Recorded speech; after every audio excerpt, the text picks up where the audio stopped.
Hey everyone, welcome back to the Daily News Roundup. It's Thursday, January 30th, 2025, and we've got a ton to get through today. You sent in some really fascinating articles, so let's just jump right in. Well, it looks like everyone's talking about Trump's second inauguration. He's promising a golden age for America, but his actions are speaking a lot louder than words. Yeah, for sure. Like his inauguration speech was full of criticism of the establishment, yet he surrounded himself with all these wealthy tech giants.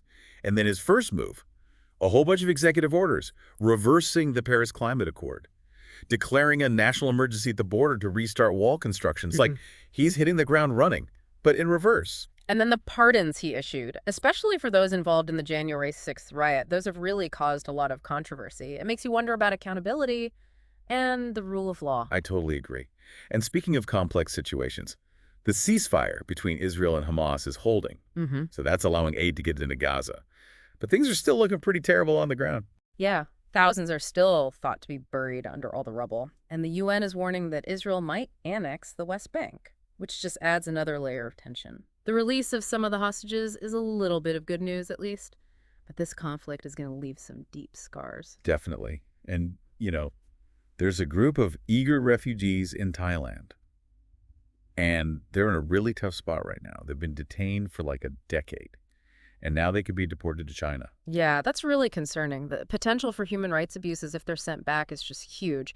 And the article you sent about the conditions in the Thai detention centers, it's just awful. This is a real humanitarian crisis that deserves way more attention. You're absolutely right. It's a reminder that even with everything going on in politics right now, we can't forget about human rights. Okay, so let's lighten things up a bit. You sent me this article about a company in Iceland that's growing microalgae for food. Oh, yeah, that one was fascinating. They're using geothermal energy to grow this algae. And it's packed with nutrients. I mean, the potential to fight food insecurity is huge. But like you were saying, the big challenge is, well, how do you get people to actually eat it? The taste and texture are still pretty big hurdles. Yeah, you're right. But it's a really innovative solution that's worth exploring. Unfortunately, we have to switch back to some bad news. This time from China. There have been 2 separate car attacks, Hmm. and a number of people have been killed and injured. What I find really disturbing is why they did it. They were motivated by these personal grudges Yeah. and just feeling dissatisfied with society. It seems to be happening more and more these days. Like it reflects some deeper problems in society. Right. And then there's the confirmed Marburg virus outbreak in Tanzania. And the health minister initially denied it even happened. Yeah, that's a big problem. They need to be more transparent and act quickly in these situations, especially with a virus as dangerous as Marburg. No kidding. Meanwhile, back in the U.S., President Biden issued all those preemptive pardons right before leaving office. His brothers, Fauci, members of the January 6th investigation panel. That's quite a list. It's a pretty unusual move, but the article you sent said it's a way to protect them, from possibly being prosecuted for political reasons under the new administration. That makes sense. And speaking of unusual, Melania Trump launched her own meme cryptocurrency. It's called Melania, and she did it just before her husband's inauguration. And of course, this was right after Donald Trump launched his Trump cryptocurrency. Wow, it makes you wonder, is this just a smart business decision, or are they mixing politics and celebrity with the world of cryptocurrency? Yeah, there's definitely a lot to think about there. Oh, and speaking of things to think about, there's renewed hope in the search for journalist Austin Tice. He disappeared in Syria over 10 years ago. That's right. Now that the Assad regime has fallen, there's a chance they might find some new information. His family has been waiting for so long. Any sign of hope is a good thing. I agree. Okay, so now for a story that mixes tradition with some controversy. The Zulu king's first wife tried to stop him from getting married a third time. Oh, yeah. In the end, the judge ruled against her. But it started a big discussion about polygamy laws and the Zulu king's personal life, especially with all the scandals and challenges he's faced lately. It seems like traditional values and modern ideas are really clashing. Now, over in Japan, there's a lonely sunfish at an aquarium that got some pretty unique company. Oh, yeah. Tell me about that. So the aquarium was closed for renovations, and the sunfish was used to having all these visitors, and it started to show signs of stress. So what did? They put up pictures of human faces, and the sunfish actually got better. I know, it's crazy. It's a really heartwarming story. It makes you wonder about how much animals really feel and the importance of social interaction.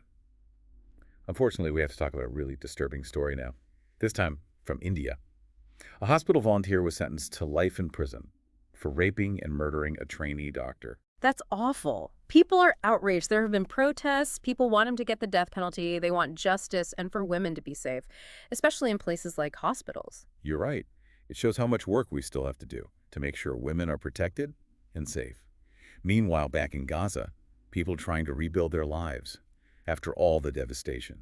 It's heartbreaking, but it's also inspiring to see how resilient people are. But the psychological trauma is going to be huge, and it's going to take a long time to recover. Yeah, no doubt. And Pope Francis has condemned Trump's deportation plans. He called them a disgrace, and he's urging a more humane approach. It seems like there's always tension between those two. Yeah. On social and political issues, it just adds another layer of complexity to an already complicated situation. It seems like every day there's some new controversy. And then this happened. Bollywood star Shah Rukh Khan was stabbed multiple times during a robbery at his home in Mumbai. Oh my gosh. Well, I'm glad he's expected to make a full recovery. But it's scary that even celebrities aren't safe. Yeah, it really makes you think. Okay, quick update on Brexit. The UK and the EU are going to court over the UK's ban on sand eel fishing in the North Sea. Oh, wow. This is the first legal challenge to their post-Brexit trade deal. It could set a precedent for future negotiations. The EU says it's discriminating against Danish fishermen. This will be interesting to watch. Yeah, for sure. And back in the US, President Trump signed a bunch of executive orders on his first day back in office. What were they? Well, he declared a national emergency at the border and restarted construction of the wall. He pulled the U.S. out of the World Health Organization. He put a freeze on new regulations, declared a national energy emergency, which basically ends the Green New Deal. And he pardoned all the people involved in the January 6th riot. Wow. He's not wasting any time. You can say that again. Yeah. And his guest list for the inauguration was pretty interesting. What do you mean? Well, there were all these tech giants there, like Elon Musk, Mark Zuckerberg, Jeff Bezos, Yeah. and Sam Altman. Huh. It really shows how connected wealth, technology, and politics are these days. Absolutely. Analysts are already trying to figure out what impact Trump's second term will have. Yeah, it's a bit scary. People are worried about mass deportations, massive tax cuts for the wealthy, and him using the justice system to go after his opponents. There's definitely a lot to be concerned about. Okay, and now for some tragic news out of Washington, D.C. A commercial jet and a U.S. Army helicopter collided over the Potomac River. Oh, no. It's awful. No one survived. That's terrible. How could something like that happen in one of the most controlled airspaces in the world? They're still investigating, but it raises some serious questions about air traffic control and safety protocols. Two young figure skaters were among the victims, Spencer Lane and Jenna Han. Their mothers and two Russian coaches were also on board. That's heartbreaking. The skating community must be devastated. Yeah, it's a really tough loss. And speaking of loss, Hamas has confirmed that their military chief, Mohammed Diaf, is dead. He was killed in an Israeli airstrike last year. Wow, Diaf was a major figure in Hamas. Israel had been targeting him for years. This could really change things. For sure. And now for something completely different. Google has renamed the Gulf of Mexico to the Gulf of America on their maps. What? Why? It seems like they were following a Trump executive order. Wow, I don't even know what to say. Mexico is furious. They're calling it a violation of international law. Yeah, it's a big deal. It raises all these questions about the power of tech companies to, like, control how we see the world. It's a little creepy when you think about it. Yeah, it is. And then there's this. The former Syrian foreign minister is demanding that Russia pay war reparations for their role in the Syrian civil war. That's interesting, especially since Russia is pulling out of Syria. Exactly. What does this mean for Russia's influence in the region and what happens next? So many questions. And back in Washington, experts trying to figure out what caused that mid-air collision. It's going to be tough. They have to look at everything. Communication failures, the flight paths, the problems with helicopters in that area. It's a big job. And President Trump is already blaming it on diversity hiring practices at the FAA. Oh, boy. Here we go again. His critics are accusing him of politicizing the tragedy. It's definitely going to be a big controversy. I'm sure it will. On a more positive note, Hamas has released 7 Thai agricultural workers who were being held hostage. Oh, that's good. It was a separate agreement with the Thai government. It just shows how complicated this whole thing is. And how important diplomacy is. Yeah. Even in the middle of a conflict. Okay, and one last story. The man who burned a copy of the Quran in Sweden has been shot and killed. Oh, wow. It's a shocking incident. It raises questions about free speech. religious tensions, and maybe even foreign involvement. It's a tragedy. It shows how deep these divisions run, even in countries that seem peaceful. You're right. It's a lot to think about today. But for now, we're going to take a quick break. Stay with us. We'll be right back with more news from around the world. Sounds good. We're back with more news from around the globe. Okay, so you also sent in an article about, well, a pretty amazing thing that happened in New Zealand. Mount Taranaki has been granted legal personhood. Really? That's a huge deal. It recognizes how important that mountain is to the Maori people, and it should help to protect it. It's a really interesting way to think about conservation, recognizing the connection between nature and culture.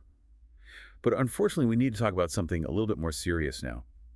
In the Democratic Republic of Congo, there's a group of Romanian military contractors. They were working for the Congolese army, and they're trapped in the city of Goma because it was taken over by rebels. That's a dangerous situation. The article you sent talked about, well, the risks that these private military contractors face. They're kind of operating in this gray area. It definitely raises some questions about accountability and, Yeah. what are the consequences of having private armies, basically. Yeah. But on a more positive note, Hamas has released a group of Thai hostages as part of the ceasefire negotiations. Oh, good. Yeah, 7 Thai agricultural workers were freed as part of a separate deal with the Thai government. Just shows how complicated this whole thing is. You're right. It shows that there's a lot of diplomacy going on behind the scenes. Absolutely. Okay, last story. Salwan Momika, the Iraqi refugee who burned a copy of the Quran in Sweden, has been shot and killed in Stockholm. That's terrible. It's going to cause a lot of tension. I think so, too. It raises a lot of questions about freedom of speech and religious tolerance Mm-hmm. and, maybe even foreign interference. It's a sad situation all around. You also sent in an article about the hostage releases in Gaza and what it takes to actually make them happen. Oh, yeah. That was a really interesting one. It sounds like a really dangerous and emotional process. It is. The article focused on the International Committee of the Red Cross and the work they do to negotiate the release of hostages. It sounds like they're doing incredibly important work. They are. They're putting their lives at risk to help others. Meanwhile, back in the U.S., Robert F. Kennedy Jr., Trump's pick for health secretary, had a pretty wild confirmation hearing. Oh, yeah. He's a controversial figure. Yeah, his views on vaccines and public health have caused a lot of debate. For sure. And a protester even disrupted the hearing. Yeah, it's clear that a lot of people are against his nomination. It sounds like it. Okay, so shifting gears to the international scene. It looks like Russia is speeding up its withdrawal from Syria. They're removing equipment from their naval base at Tartus. Interesting. Yeah, it makes you wonder what their long-term plans are and what's going to happen to the balance of power in the region. It's a bit of a vacuum. Who's going to fill it? Exactly. Okay. Okay, so back in Washington, aviation experts are trying to piece together what caused that mid-air collision. It's going to be a long and complicated investigation. Yeah, they're looking at communication protocols, radar data, pilot training, weather conditions, everything. They need to find out what happens so they can prevent it from happening again. And President Trump is already blaming diversity hiring practices at the FAA. Oh, geez. His critics say he's just trying to deflect blame. It's a sensitive issue, and it's become very political. Okay, last story. Hamas has confirmed the death of their military chief, Mohammed Deif. He was killed in an Israeli airstrike last year. Deif was a key figure in Hamas. Ooh, this is a big development, for sure. It could have a major impact on the conflict. I think so, too. Okay, before we wrap up, I want to go back to that story about the sunfish in Japan. Oh, yeah, that was a sweet one. It really is. It shows how important connection is and how much animals can feel. It's amazing that the sunfish responded to those pictures. I know. It makes you wonder about animal intelligence and their social needs. It's a good reminder that we're not so different from other animals. Absolutely. It's a nice little bit of hope amidst all the bad news. I agree. Sometimes it's easy to get overwhelmed by all the negativity. Yeah, definitely. But it's important to remember that there's good in the world, too. Right? That's what we try to do here on the Daily News Roundup. We want to give you a balanced view of what's happening, the good and the bad. Exactly. We want to keep you informed and engaged, and hopefully give you some hope for the future. That's a great goal. And we've got one last story that's making waves. Seems like Elon Musk did something pretty weird at a Trump rally, and it's causing a lot of controversy. Yeah, the one-armed salute. Some people think it was a Nazi salute. Others are saying it was just a wave. What do you think? It's tough to say what he really meant. The article you sent talked about how, Well, this whole thing is just adding fuel to the fire. People are already speculating about his political views and his relationship with Trump. Yeah, it's definitely an interesting situation. But, even with all this craziness going on, Mm-hmm. there are still some positive things happening, like the rebuilding efforts in Gaza and the search for Austin Tice and Mount Taranaki getting legal personhood shows that people are still fighting for good things. You're right. It's important to remember that there's still hope, even when things seem really bad. Exactly. And that's what we try to do here on the Daily News Roundup. We want to give you a balanced view of the world, the good and the bad. I think that's really important. We want to help you stay informed and engaged, and hopefully leave you with a little bit of hope. That's a great way to put it. Well, that's all the time we have for today. Thanks for joining us for another episode of the Daily News Roundup. We'll be back tomorrow with more news from around the world. Until then, stay curious, stay informed, and stay engaged. See you tomorrow.